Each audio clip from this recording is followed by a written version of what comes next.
यात्रा के दूसरे दिन के तीसरे पड़ाव में हम लोग बगड़ी ग्राम में हैं। बगड़ी ग्राम के सभी बड़े बुजुर्गों को, माताओं को हम यहाँ से प्रणाम करते हैं कि आपके गांव में हम अक्सर आते हैं और जब भी कोई जन समस्या होता है तो उन समस्या को लेकर हम यहाँ पहुँचते हैं। तो आप सब बड़े बुजुर्गों को हम प्रणाम करते हैं और हमारे तमाम नौजवान साथी जो बेरोजगारी के आलम में घर बैठे हैं, जो अच्छी शिक्षा और महंगी शिक्षा के लिए इस द्वंद्व में पड़े हुए हैं, उन सभी साथियों को हम सलाम पेश करते हैं। सबसे पहले आज जिस यात्रा को लेकर हम लोग निकले हैं, उस यात्रा का उद्देश्य क्या है, 1 मिनट में हम ये बात रख दें।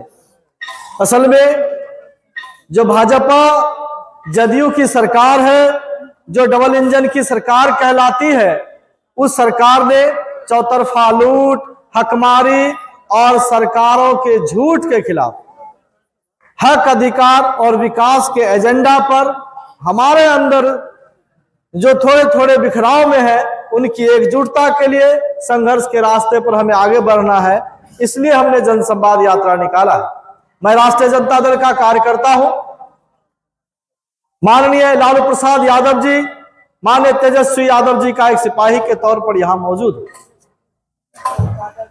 यह सामाजिक न्याय की लड़ाई है और यह सामाजिक न्याय की लड़ाई की जो शुरुआत बाबा साहब अंबेडकर, ये तस्वीर आप देख रहे हैं, बाबा साहब अंबेडकर है, ये अब्दुल कय्यूम अंसारी साहब हैं, ये जननायक कर्पूरी ठाकुर हैं, ये फूलन देवी हैं, बीपी मंडल साहब हैं, जगदेव प्रसाद हैं और महात्मा ज्योतिबा फुले हैं। इन महापुरुषों के कारण हमारे पुरखों में एक ताकत आई और जब पूरे बिहार में आंदोलन चला और उस आंदोलन की उपज में माननीय लालू प्रसाद यादव जी आगे आए और जब माननीय लालू प्रसाद यादव सत्ता शासन में आए और बिहार के जब मुखिया बने तो उन्होंने क्या कहा? उन्होंने कहा, ऐ बकरी चराने वालों, ऐ सुअर चराने वालों, ऐ भैंस चराने वालों, ऐ बकरी चराने वालों, ऐ पंडित चुनने वालों, पढ़ना लिखना सीखो। उन्होंने यह नारा क्यों दिया, पढ़ना लिखना सीखो? क्योंकि लालू प्रसाद यादव को मालूम था कि 1848 ईस्वी में पहली बार दलितों, पिछड़ों, महिलाओं के लिए स्कूल खोलने वाले ज्योतिबा फुले हैं और 1 जनवरी 1848 ईस्वी को यह स्कूल पुणे के अंदर खोला गया। अगर हम अपने पुरखों का इतिहास नहीं पढ़ेंगे तो हम नई इबारत नहीं लिख सकते।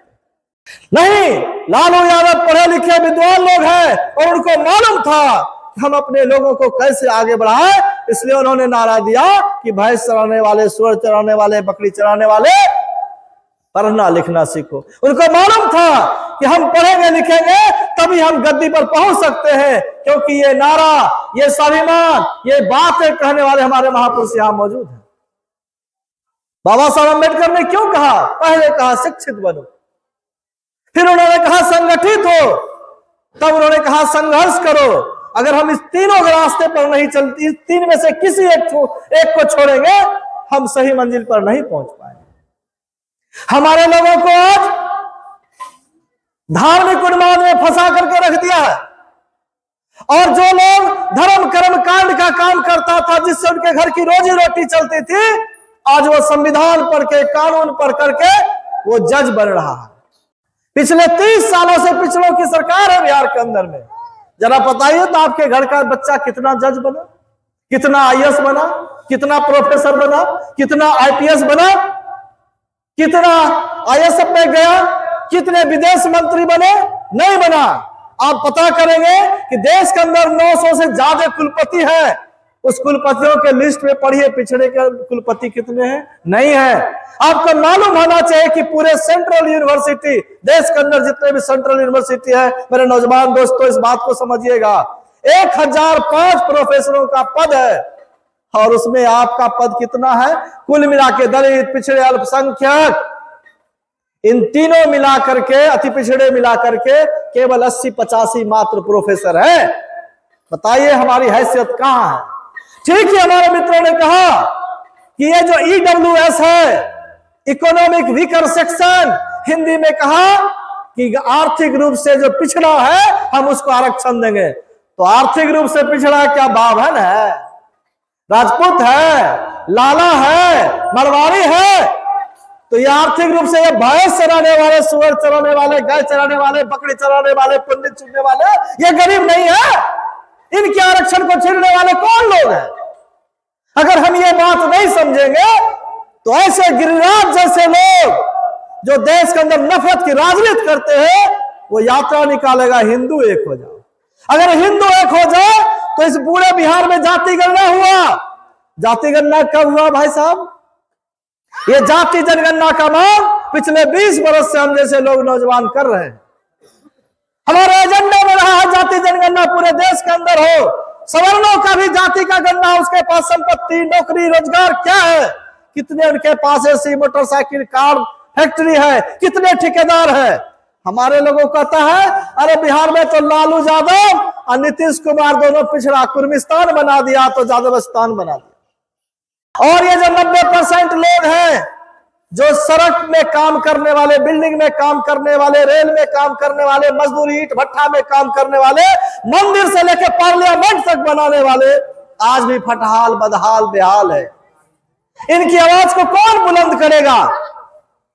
इनकी आवाज को अगर बुलंद करना है तो ये आवाज जिसने कभी अपने सर को किसी के घुटने में नहीं टेका, बहुत सारे नेता हैं बिहार में, आज भी अपना सर किसी नेता के पैर में रख दे रहे हैं।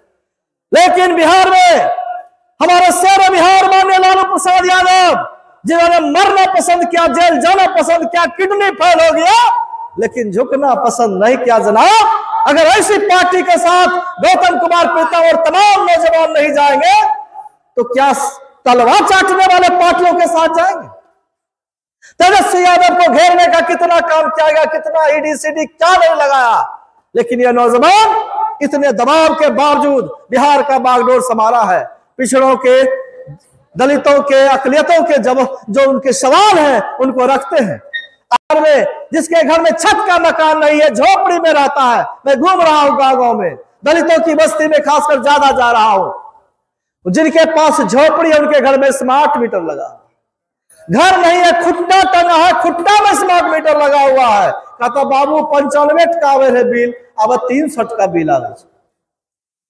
ये जो पैसा आपके गठरी से, आपके बटुआ से, आपके घर में जो तकिया बिछौना के नीचे रखते हैं, आपके पास कोई तिजोरी नहीं है। तिजोरी तो उन लोगों के पास है जो हिंदू एकता का मंच चला रहे हैं।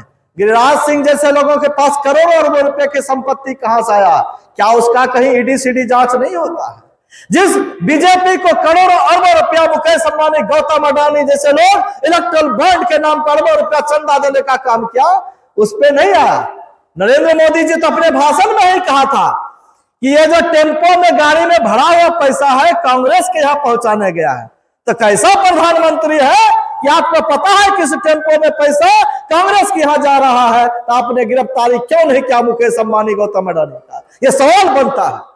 तो नौजवान मेरे दोस्तों, अगर हम पढ़ेंगे लिखेंगे नहीं, अखबार नहीं देखेंगे और देश की राजनीति की जो दिशा बदल रही है अगर हम वो नहीं समझेंगे तो बहुत सारे पोलटंगा नेता भी होता है और पोलटंगा नेता भ्रम में फैलाएगा, और अगर वो भ्रम फैलाएगा तो सचमुच हम अगर दिग्भ्रमित हो गए, हम दाएं बाएं हो गए, तो हमारी जो राजनीति है पिछड़ों की, दलितों की, सामाजिक न्याय की, वो जो लड़ाई हमें आगे ले जाना है, उस लड़ाई से हम पीछे रह जाएंगे। हमारे लिए जो शिक्षा का सवाल है, हमारे लिए जो रोजगार का सवाल है, हमारे लिए जो मान सम्मान प्रतिष्ठा का सवाल है, हमारे घर की रोजी रोटी का सवाल है, हमारे घर के चूल्हा का सवाल है, हमारे सामने महंगाई का सवाल है, हमारे सामने अपने नई पीढ़ी को एक नया भविष्य देने का सवाल है, ये सवाल ही बनकर रह जाएगा, हम उस और आगे नहीं बढ़ सकेंगे। इसलिए मेरे मित्रों, मेरे ये जरूरत है कि हम उन सवालों को लेकर चले। इसलिए हमें फूलन देवी का फोटो इसलिए लगाया है कि जब फूलन देवी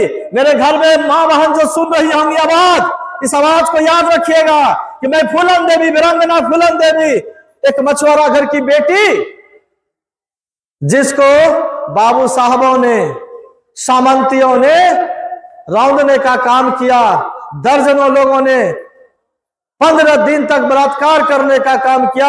वो फूलन देवी जहर नहीं खाती है, रेल में कटती नहीं है, फसरी नहीं लगाती है, बल्कि मजबूत हाथों से बंदूक उठाती है और एक दिन में 22 लोगों को गोली से छलनी करके अपना बदला पूरा करती है। वो वीरांगना फूलन देवी का तस्वीर हमने लगाया। ये हमारी जरूरत है। हम मां दुर्गा के सामने बैठे हैं, लेकिन आज रोज हमारी बहू बेटियों का बलात्कार हो रहा है, छेड़खानी हो रहा है। खेत खलिहान चौराहे हॉस्पिटल कहां बचा हुआ है जहां की नहीं हो रहा। ये इसके लिए कौन लड़ेगा? ये लड़ाई हमारी है। लोग कहते हैं यादव सब बहस गया है, ये नारा बनाया गया है। यादवों का एक नैरेटिव सेट किया गया है कि यादव सबसे ज्यादा बदमाश है, गुंडा है और लोगों के साथ अन्याय करता है। ये नैरेटिव बनाया गया है। आप जब उत्तर प्रदेश के अंदर जाएंगे तो वहां भी यही नैरेटिव बनाया। वहां भी जाटवों के खिलाफ, जिसे हम चमार जाति कहते हैं, तो एंटी यादव एंटी जाटव बनाया और वहां पे सवर्णों की सरकार बन गई और योगी जैसे मुखिया वहां के मुख्यमंत्री बन जाते हैं। हमारा कार्यक्रम और हमारा नेता, और तब हम जाति देखेंगे, इससे पहले हम जाति नहीं देखेंगे। ये हमारा नारा होना चाहिए। हम केवल जाति देखेंगे। मैं कुर्मी जाति से हूं, मैं धानुक जाति से हूं। अगर मुझे यही देखना होता तो 20 साल पहले जिस तरह से नीतीश राज आया था, जिस तरह से हवा बही थी लालू यादव के खिलाफ, तो मैं भी उसी पार्टी में जाके ज्वाइन कर लेता। मैंने ऐसा नहीं किया। हम हमेशा सामाजिक न्याय के सवाल के साथ रहे, लड़ते रहे, भिड़ते रहे, बीपुर में काम हमने किया। आज जब तेजस्वी यादव जी और उनके टीम के साथियों ने हमें वहां बुलाया कि गौतम जी आप आइए पटना, आपको तेजस्वी जी के साथ बात करना है, तो मैंने 9 अगस्त का दिन चुना, क्योंकि 9 अगस्त क्रांति दिवस का दिन है, 9 अगस्त आदिवासी दिवस का दिन है और 9 अगस्त के दिन आजादी के आंदोलन में क्रांति फूंकने का दिन था। मैंने कहा मैं 9 अगस्त को जरूर पटना आऊंगा और माननीय तेजस्वी यादव जी के साथ मीटिंग होगी। संजय पटेल जी ने हमें ले गया वहां और मैंने तेजस्वी जी के साथ मीटिंग किया। मैंने मीटिंग में केवल एक ही बात कहा कि नवगछिया पुलिस जिला के अंदर राष्ट्रीय जनता दल का जो संगठन है वो शिथिल है, बिल्कुल सोया हुआ है, वो खड़ा नहीं है। इसलिए इस संगठन को अगर नहीं मजबूत करेंगे तो हमारी पार्टियां वहां मजबूत नहीं होगी। ये जिससे लड़ाई लड़नी है उससे लड़ाई नहीं लड़के हम आपस में एक दूसरे के लड़ाई लड़ने में भिड़े हुए हैं। अगर ये काम हम करते रहेंगे तो हम जिससे हमें जीतना है, जिससे मुझे हराना है, उस ओर हम आगे नहीं बढ़ सकते हैं। 10 मिनट की मुलाकात कब 30 मिनट तक मीटिंग हो गई पता नहीं चला। और अंत में उन्होंने कहा गौतम जी आप लोग जमीन से जुड़े हुए लोग हैं, ऐसे लोग बढ़ाइए। मैंने कहा कि मैं अपनी जान लगा दूंगा और इस पर अपना काम करूंगा। मैं 10 अगस्त को बिहपुर में आया और उस दिन से जन संगठन के लिए काम में लगा।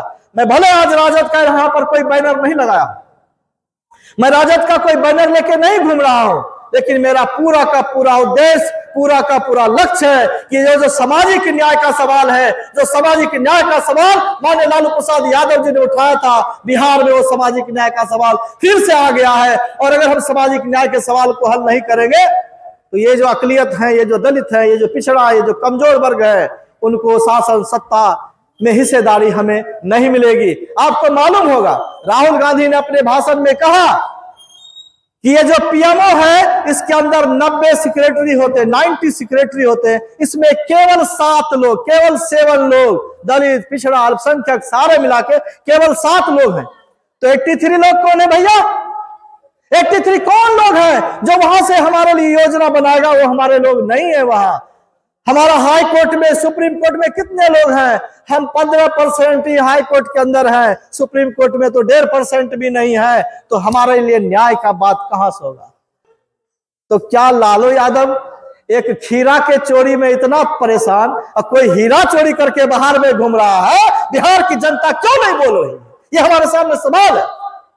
इसलिए तमाम बिहारियों के स्वाभिमान का सवाल है कि हम ऐसे फिरका परस्त पार्टियों को, भाजपा जैसी फिरका परस्त और दल बदलू जदयू जैसी पार्टी को सत्ता से बेदखल करके एक नई सामाजिक न्याय की पार्टी का हम लोग फिर से बिहार में आवाज देंगे और बिहार में सामाजिक न्याय की पार्टी को सामने लाएंगे। राष्ट्रीय जनता दल का सरकार बनाएंगे, तेजस्वी यादव को मुख्यमंत्री बनाएंगे। इसी नारे के साथ हम अपनी बात को समाप्त करते हैं। तमाम ग्रामीण को हम सलाम करते हैं, नमन करते हैं और अब आप लोगों का शुक्रिया अदा करते हैं कि आपने मुझे यह ध्वनि विस्तारक यंत्र दिया, जिसके माध्यम से पूरे बगरी ग्राम तक की आवाज जा रही है। आप सबका बहुत बहुत धन्यवाद, बहुत बहुत आभार। खास करके हम भाई राकेश जी, नीरज जी, गोविंद जी का आभार व्यक्त करना चाहते हैं कि रात में 11 बजे मैंने फोन किया कि मुझे कल बगरी में कार्यक्रम करना है, और कम समय के नोटिस में आप लोगों ने एक मौका दिया। आप सबका हम बहुत बहुत धन्यवाद और आभार व्यक्त करते हैं। कमाने वाला आएगा, कमाने वाला आएगा, लूटने वाला आएगा, लूटने वाला आएगा। आलू रावड़ी जिंदाबाद।